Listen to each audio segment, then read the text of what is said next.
For today's video, mag-unbox tayo ng ating MacBook.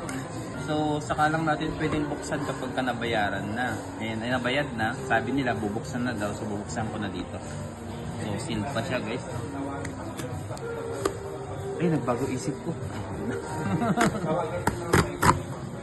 Ayan.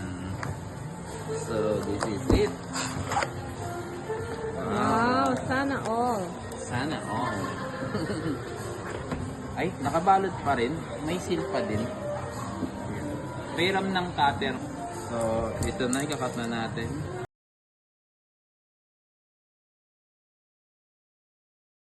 So, ito na guys. Open sesame. Yan sana all.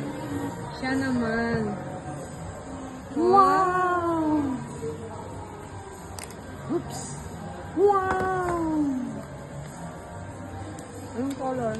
Wow! Kahit anong kulay na, okay na. Wow! Space gray, guys. Yan. Tcharam! Bongga naman. Ako lang hindi nag-unboxing.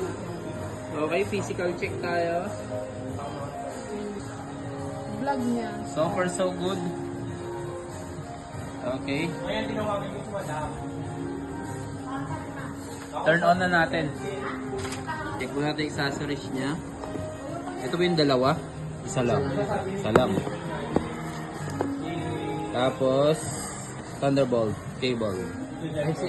Ha? Type-C. Ay, Type-C. On natin.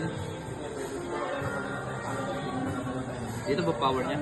Isaksak pa natin sa may kurente yan. Ay, gano'n. Wala siyang install power. Eh, yun po yung initial na...